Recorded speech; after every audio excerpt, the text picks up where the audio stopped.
안녕하세요, 고원장입니다. 넷플릭스 드라마 눈물의 여왕 재밌게 보고 계신가요?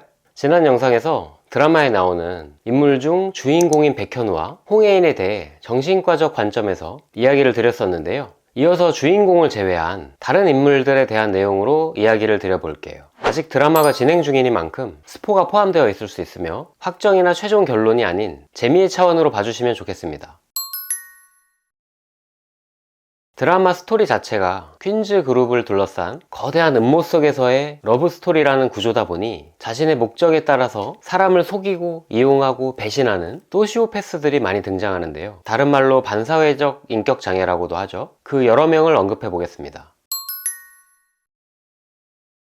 대표적인 인물이죠. 윤은성은 반사회적 인격장애를 가지고 있습니다. 초등학생 때 실제로 양조집 셰퍼드를 죽이고 안 귀한 개는 죽여도 되느냐는 발언을 한 것은 반사회적 인격장애의 전조격인 소아청소년기 품행장애와 관련이 있는 내용이에요. 안 귀한 개는 죽여도 되는 건가 해서요. 홍만대 회장의 환심을 사기 위해 1억을 주고 개를 구매하고도 다시 개 주인을 찾아가려고 하자 죽이겠다면서 나서는 이상행동을 보입니다. 이런 모습들은 타인에게 공감을 못하고 생명을 쓸모와 재미의 대상으로만 보며 자신에게 득이 되는지 실이 되는지에 따라서 행동을 결정하는 반사회적 인격장애의 심리구조를 나타내줍니다. 또 유일하게 정상적이며 자신의 계획에 방해가 되는 백현우를 홍혜인과 갈라놓기 위해 이간질하는 모습도 보여주죠. 퀸즈 그룹을 장악할 계획으로 홍만대 회장에 대한 음해 공작을 진행하기도 합니다. 어렸을 때부터 공부를 잘하고 지능이 높아 해외에서 성공을 거두었다고 되어 있는데 능력에 대한 거품들과 사기가 함께 어우러진 모습이 아닐까 의심스럽습니다. 윤은성의 성격과 관련된 과거의 충격적인 내용들이 추후 이어질 스토리에서 더 나오게 될 거라고 예상을 해요. 6화에서 밝혀진 바에 따르면 모슬이는 사실 오순영이라는 이름으로 사망신고가 되어 있고 간통죄로 감옥에 가서 아들을 출산했다고 되어 있습니다. 이름을 속이고 홍만대 회장에게 접근한 거죠. 어떤 모종의 목적을 가지고 있는 것으로 보이는데 그러기 위해서 홍만대 회장과 큰아들 사이를 이간질하고 화해를 시도하려는 큰아들을 홍만대 회장과 만나지 못하게 하기 위해 일을 벌이기도 합니다. 과거에 홍범자에게 폭력을 당해 홍범자가 감옥에 가게 되는 일이 있었다고 하는데 사실은 범자를 힘으로 제압할 수 있었으면서도 그 사실을 숨겨온 연기와 음흉함이 대단하다고 할 수 있습니다. 그 외에도 여러가지 장면에서 이중성을 보이면서 사람들을 속여 이간질하고 홍만대 회장의 환심을 사려고 하죠. 상당히 지능적인 소시오패스에 해당하며 추측으로는 보육원에서 자라온 윤은성이 사실 숨겨진 아들이며 함께 퀸즈 그룹을 장악하려고 하는 것이 아닌가 생각됩니다. 윤은성의 보육원 동기인데요. 보육원 시절부터 홍수철과 결혼하는 것을 목적으로 가지고 있던 사람입니다. 남편인 홍수철 앞에서는 세상에 둘도 없는 현모양처를 연기하고 있죠. 보여지는 모습과 다르게 술, 담배를 좋아하고 퀸즈가 사냥터에서 철조망을 뚫어놓아 멧돼지를 유인하고 몰래 백현우의 방에 침입하는 등 실상은 뒤에서 음모를 꾸미고 있는데요. 돈을 목적으로 사람을 속이고 범죄를 저지르는 것에 죄책감을 느끼지 못하는 소시오패스 성향을 보이고 있습니다. 심지어 아들 홍건우도 홍수철의 친자가 아닐 가능성이 커 보입니다. 이마저도 속이고 있는 것인데 아마도 윤은성의 아들이 아닐까 하는 생각이 드네요. 한물간 마담뚜인 그레이스는 퀸즈그룹에서 여러가지 실무를 하면서 드라마 전개에 중요한 역할을 하는 인물로 나옵니다. 아마도 모슬이를 둘러싼 거대한 음모의 일부인 것으로 보이는데요. 혜인의 모친에게 있어 홍혜인을 악마화시키고 백현우와의 결혼을 파탄내려는 행동을 지속적으로 하죠. 본인의 과거 명예를 되찾기 위해서라고 하지만 사람을 속이고 이간질시키고 결혼을 파탄내려는 의도에서 이루어진 여러가지 행동들을 봤을 때 인간성이 결여된 반사회적인 성향을 상당히 많이 확인할 수가 있죠. 하여튼 보다 보면 밉상입니다.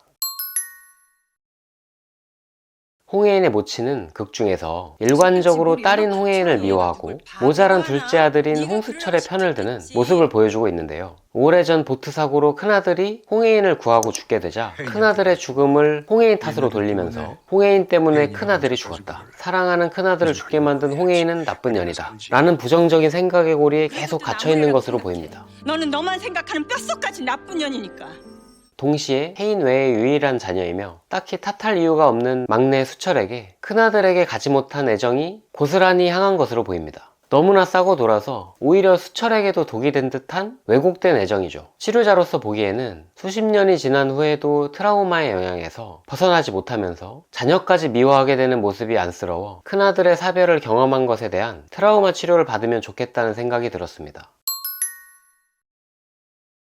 지나치게 감정적인 면이 있어서 부친 홍만대의 첩인 모슬이에게 폭력을 행사하여 교도소에 들어가게 되기도 하고, 화가 나는 상황에서 액팅아웃을 제대로 보여주죠. 다른 부분에 대한 묘사가 부족하여 진단적으로는 보기 어려울 수도 있지만 감정이나 행동의 불안정성으로 볼 때 클러스터 B군의 성격 문제가 있을 가능성이 보입니다. 하지만 감정의 편차나 행동 양상이 과격할 뿐 모슬이의 문제를 19중 유일하게 간파하고 홍해인의 뇌종양 소식을 알게 된 후 인간적인 슬픔과 위로를 표현하는 부분들로 모아 미워할 수 없는 캐릭터를 보여주고 있죠.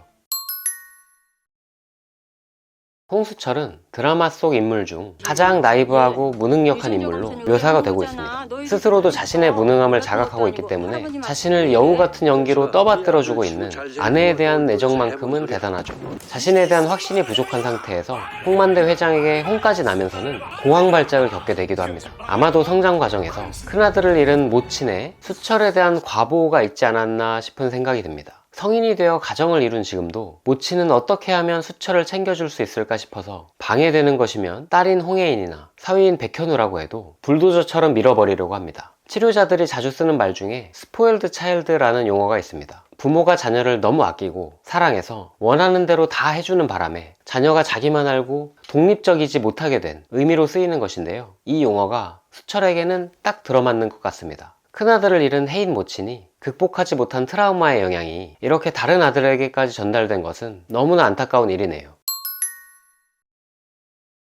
지난 영상에 이어서 눈물의 여왕에 나오는 인물들을 정신과적인 관점에서 재해석해본 내용들을 말씀드렸는데요. 흥미롭게 보셨기를 바라고요. 앞으로도 관심을 가지고 정주행해보시면 재미있을 듯 합니다. 영상이 도움이 되셨다면 구독과 좋아요를 부탁드립니다. 오늘도 평안한 마음으로 쉬어가시고 다음 영상에서 또 만나요.